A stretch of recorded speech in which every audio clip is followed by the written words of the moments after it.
Olá, meus queridos, tudo bem com vocês? Estamos aqui hoje mais um dia para dar continuidade a esse estudo de os evangelhos, né? Dos evangelhos, que estamos fazendo uma cronologia deles, estamos unindo todos os evangelhos para contar e para pregar esse ministério glorioso do Senhor Jesus aqui na Terra. Já quase estamos entrando nesse ministério, já capítulo anterior, vimos a fuga para Egito, ainda Jesus menino, como eles retornaram, José e Maria retornaram para Israel e se assentaram na cidade de Nazaré, tá bom?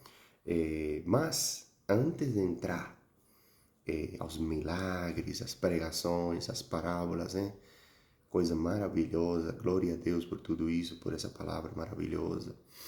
Vamos a ver hoje, no nosso capítulo de hoje, vamos a ver a legitimidade desse ministério. Será que Jesus é certamente o Messias esperado, o Messias prometido pelo Senhor ao povo de Israel? E será que ele é aquela promessa feita a Abraão de que dele sairiam as bênçãos para todas as nações? Então, hoje vamos a ver aqui nas Escrituras, meus queridos. Mas, antes que tudo, para aqueles que não me conhecem, meu nome é João, sou formado em Teologia pelo Instituto Mundo Bíblico e eu peço, compartilhe este vídeo, inscreva-te no canal para que ele cresça, para que chegue a outras pessoas, né, que estão necessitadas e famintas da palavra de Deus. E compartilha. Aproveita que tem WhatsApp, Instagram, Facebook e não custa nada compartilhar estas palavras, que não são minhas, são as palavras do Senhor, do Espírito Santo que está ministrando hoje aqui, tá bom? E você se vai converter em um canal de bênçãos do Senhor, tá bom? Vai estar transmitindo e essa palavra Deus vai usar para chegar a outras pessoas, para converter outros corações, para tirar das trevas espirituais a muita gente, tá bom? Então, vamos abrir as nossas Bíblias no Evangelho de Marcos, tá bom? Hoje vamos estudar o Evangelho de Marcos e capítulo 1, a partir do versículo 2. E a palavra de Deus diz assim: conforme está escrito na profecia de Isaías, eis aí envio diante da tua face o meu mensageiro, o qual preparará o teu caminho. Voz do que clama no deserto, preparai o caminho do Senhor, endireitai as suas veredas.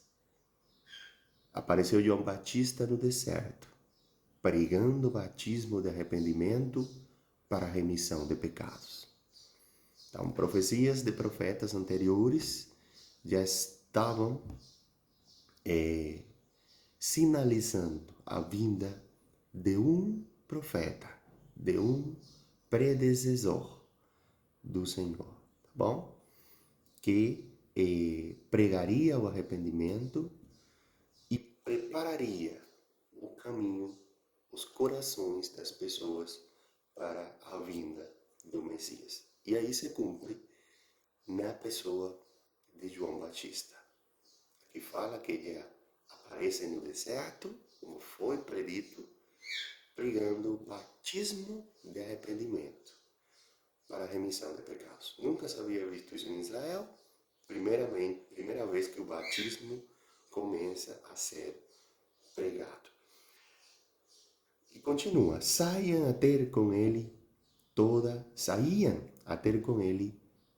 a província da Judeia e todos os habitantes de Jerusalém. E confessando os seus pecados, eram batizados por ele no Rio Jordão. As vestes de João eram feitas de pelos de camelo. Ele trazia um cinto de couro e se alimentava de gafanhotos e mel silvestre. e pregava, dizendo: após mim vem aquele que é mais poderoso do que eu, do qual não sou digno de, curvando-me, desatar-lhe as correias das sandálias. Eu vos tenho batizado com água, ele, porém, vos batizará com o Espírito Santo. Glória ao Senhor. Então, meus queridos, o ministério de Jesus, ele foi legitimado por diversas testemunhas. O evangelista Marcos aqui, tendo ele próprio sido primeira testemunha, apresenta várias outras testemunhas que ratificam o maravilhoso ministério exercido pelo Filho de Deus nos seus 3 anos e meio de atividade terrena. Tá bom? O ministério de Jesus dura 3 anos e meio e já havia sido profetizado nas Sagradas Escrituras há muito tempo. Primeiramente, o ministério de Jesus ele é legitimado pelas Escrituras. A vinda de Cristo ela foi prometida por Deus. Ela foi prometida, profetizada e preparada. Jesus foi prometido desde os tempos eternos. Ele foi anunciado no Éden. Em Gênesis capítulo 3, versículo 15, está escrito: porém, inimizade entre você e a mulher, entre sua descendência e o descendente dela. Este ferirá sua cabeça, e você lhe ferirá o calcanhar. Lembram aqui, esta passagem foi após Adão e Eva comer o fruto, comer do fruto do conhecimento, da árvore do conhecimento do bem e do mal. E foi quando o pecado entrou na humanidade, nesse momento, pela desobediência dos primeiros homens, Adão e Eva. Aí Deus começa a gerar, a proferir algumas maldições, e essa aqui foi para a serpente, que representava o diabo ou Satanás, tá bom? E aqui fala que existiria uma inimizade entre ele, o diabo, e a mulher, entre sua descendência e o descendente dele. Então, a descendência dos filhos do mal estaria em conflito com o descendente da mulher. Qual seria o descendente da mulher? Jesus.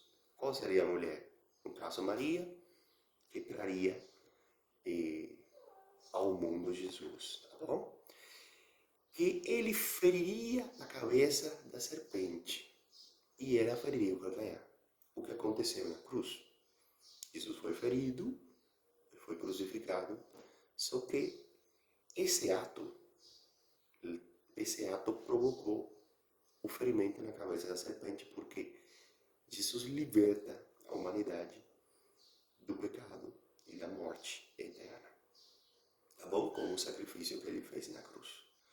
Ele trouxe sobre ele todas as iniquidades, todas as nossas doenças, e ele morre, e ele sofre o castigo que nós deveríamos sofrer na eternidade. Tá bom? Continuamos. Os patriarcas, eles também falaram de Jesus. Todos os profetas apontaram para Jesus. Só ler as Escrituras, tá bom? O Antigo Testamento anuncia sua vinda sempre, desde Gênesis até o último livro, foi Malaquias, tá bom? Sua vinda, nascimento, vida, morte e ressurreição, segunda vinda, tudo está no Antigo Testamento. Tudo foi profetizado, tá bom? O Novo Testamento descreve seu nascimento, vida, ministério, morte, ressurreição, ascensão e estabelecimento da sua igreja por meio dos apóstolos, cheio do Espírito Santo. Bom, então, tudo estava escrito e determinado. Tá? A primeira testemunha da legitimidade do ministério de Cristo, as Escrituras, a palavra de Deus. Tá bom? A vinda de Cristo, ela foi profetizada por Isaías, o profeta Isaías, 700 anos antes. 700 anos antes. 7 séculos antes de Cristo, Isaías anunciou o precursor do Messias.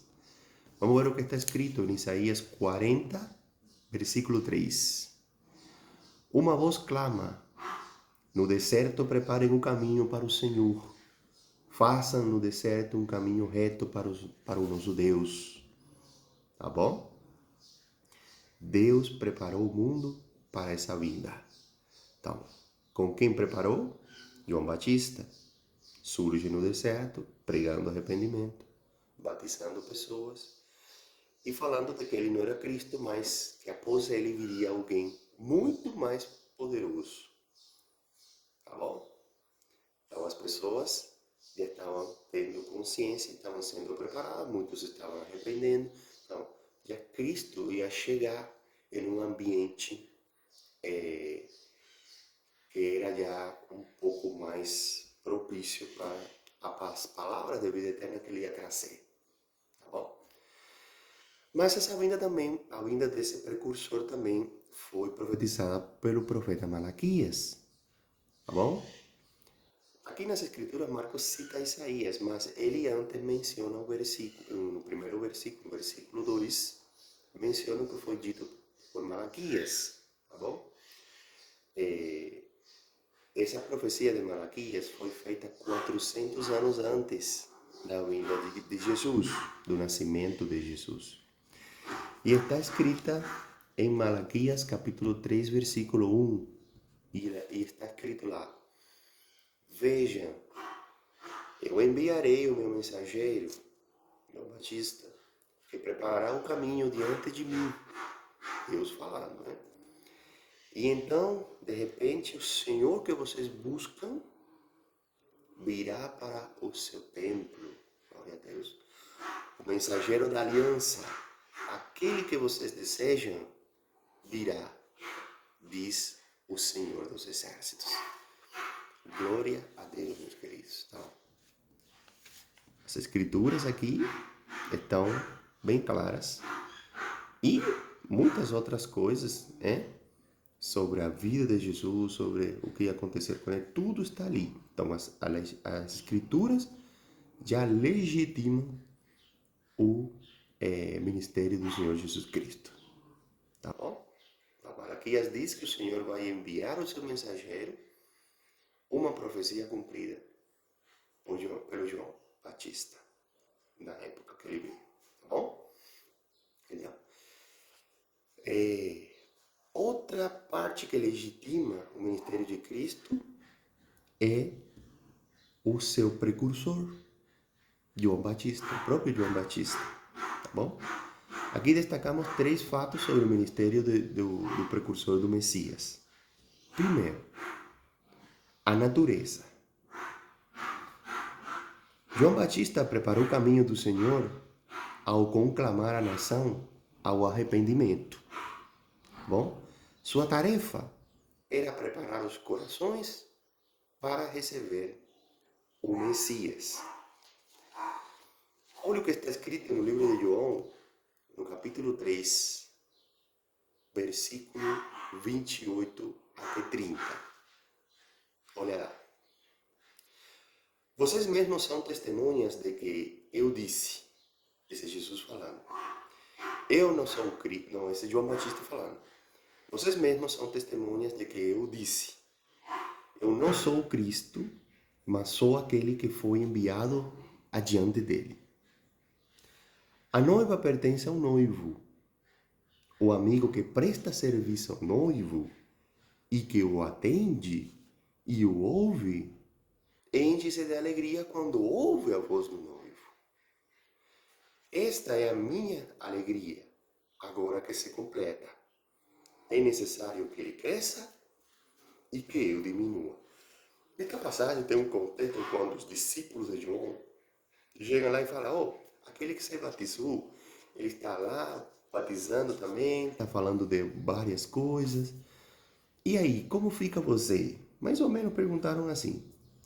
E ele fala, olha, ele se compara com um amigo do noivo. Fala, olha, em um casamento, as pessoas mais importantes são o noivo e a noiva. O amigo que presta serviço ao noivo, aquele que leva as alianças, aquele que... Ele fala uma parábola aqui. Não tem a importância que tem o noivo. Então, eu me alegro com a felicidade do noivo. Eu me alegro com a vinda, com a voz do noivo. Ele é o cara. É necessário que eu diminua e que ele cresça. Então, João declarou sempre que ele não era o Messias. Ele não era o Cristo. Tá bom? Ele tinha muitos seguidores. E muitos dos seguidores dele, a grande maioria, passou a seguir a Jesus. Porque era necessário que João diminuísse. Porque quem trazia a palavra da vida eterna era Jesus, que era Deus, junto com seu povo. Tá bom? Então, o próprio João legitima o ministério de Cristo. Em segundo lugar aqui, João era o conteúdo que ele pregava. Por exemplo, João pregava o arrependimento e a remissão de pecados. O verdadeiro arrependimento, ele produz redenção, libertação, perdão e cura. Tá bom? A palavra remissão traz a ideia de demandar o pecado embora para sempre. É a palavra redenção, tá bom? Então, outros resultados dessa mensagem que ele trazia. A mensagem de João trouxe despertamento em toda a nação judaica, tá bom? Depois de 400 anos de silêncio profético, a nação acordou da sonolência espiritual. O povo estava cansado dos grupos religiosos sem vida que existiam em Israel. Fariseus, saduceus e essênios, que eram os que governavam. Nesse cenário de desesperança política e religiosa, a palavra de Deus veio até João Batista. Bom, o ministério de Cristo também é legitimado por seu próprio ministério. Tá bom? Destacamos 3 fatos auspiciosos sobre o Messias aqui, ó. Jesus é poderoso. Ninguém duvida disso, Diante de Jesus, o maior de todos os homens sente-se indigno de desatar-lhe as correias das sandálias. Jesus tem a preeminência. Diante dele, todo joelho se dobra no céu, na terra e debaixo da terra. Olha o que está escrito no livro de Filipenses, capítulo 2, versículos 10 e 11. Para que ao nome de Jesus se dobre todo joelho nos céus, na terra e debaixo da terra, e toda língua confesse que Jesus Cristo é o Senhor, para a glória de Deus Pai. Jesus batiza com o Espírito Santo. Só Jesus pode dar o Espírito Santo, meus queridos. Ele é o agente do batismo com o Espírito.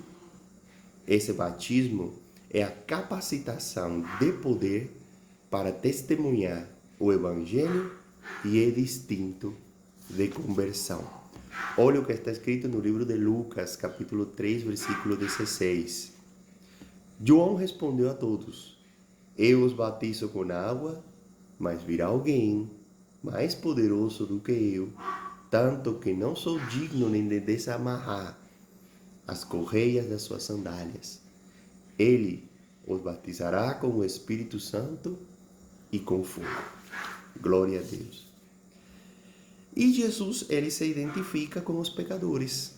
tá bom? O batismo de João era batismo de arrependimento. Por que Jesus foi batizado se não tinha pecado pessoal? Ele foi batizado por causa da natureza do seu ministério, porque identificou-se conosco. E o Senhor fez cair sobre ele a iniquidade de todos nós. Olha o que está escrito em Isaías 53:6. Todos nós, como ovelhas, nos desviamos. Cada um de nós se voltou para o seu próprio caminho. E o Senhor fez cair sobre ele, Jesus, a iniquidade de todos nós. Obrigado, Senhor, por tudo isso, queridos. Então, aqui vemos que o próprio ministério de Jesus o legitima, tá bom? Como o Messias prometido. Então, temos aqui o último que legitima o ministério de Jesus é o que vamos a ver no próximo capítulo, que é o próprio Pai. O próprio Pai declara no batismo de Jesus, ele é filho amado do Pai. Bom, nesse momento, a Trindade é gloriosamente revelada nesse contexto. Jesus batizando, o Espírito Santo descendo até ele e Deus abrindo os seus e falando: esse é meu filho amado. E ele é o filho em que o Pai tem todo o seu prazer. Deus fala assim: nem todo filho amado é o deleite do Pai. Tá bom? Davi amava Absalão e foi capaz de chorar na sua morte amargamente. Mas Absalão não era o deleite do seu pai. Jesus era o deleite do Pai. Não apenas o amado do Pai. De acordo com o adjetivo verbal agapetos, usado aqui, esse amor é profundamente estabelecido, bem como continuamente ativo. Então, meus queridos, aqui vemos nesta passagem, neste estudo do livro de Marcos, que também encontra-se nos outros evangelhos, tá bom? Os 4 evangelhos falam deste contexto que João Batista batizava e falava que ele não era o Cristo e preparava o caminho do Senhor. Aqui vemos como o ministério de Jesus é legítimo. As Escrituras, o precursor dele, o próprio ministério de Jesus e Deus Pai legitima a Jesus como o nosso Senhor e Salvador, o único, o último e primeiro, o Alfa e o Ômega, o princípio e o fim, aquele que tem a vida eterna nas suas mãos, e só você, meu querido irmão e minha irmã, tem o poder de recebê-la quando aceita o nosso Senhor Jesus como o único e suficiente Senhor e Salvador e acredita que é Ele, tá bom? Eu estou muito feliz por estar hoje aqui transmitindo esta palavra de vida eterna para ti, para teus familiares. Compartilha esta palavra com todos, né? E vamos a ser canais de bênção do Senhor. Vamos pregar o Evangelho até os confins da terra, que é o que o Senhor nos pediu, tá bom? Para trazer mais aos caminhos do Senhor. Vamos orar? Senhor, meu Deus, meu Pai, estamos aqui hoje na Tua presença, Senhor, para te agradecer por mais um dia de vida, para te agradecer por mais um dia de bênçãos, de livramentos. Pai, obrigado pelo Teu ministério, obrigado por trazer para nós a vida eterna, obrigado pelo Teu sacrifício na cruz, por receber todas as minhas iniquidades, por receber em Teu corpo as iniquidades daquele irmão e irmã que nos está assistindo, para nos trazer libertação, para esmagar a cabeça da serpente. Mesmo que seu calcanhar foi ferido, o Senhor ganhou, o Senhor é vitorioso, o Senhor ressuscitou e o Senhor está lá, à direita do Pai, intercedendo por nós. E nós estamos aqui, ansiosos pela Tua vinda, Pai, ansiosos pelo Teu retorno e por estar contigo toda a eternidade.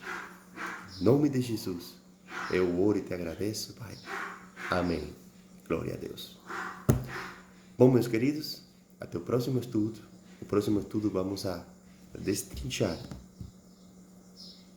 a parte da palavra de Deus que fala sobre o batismo do Senhor Jesus, uma passagem importantíssima, tá bom? Até mais, que a paz de Cristo seja com vocês e a sua família.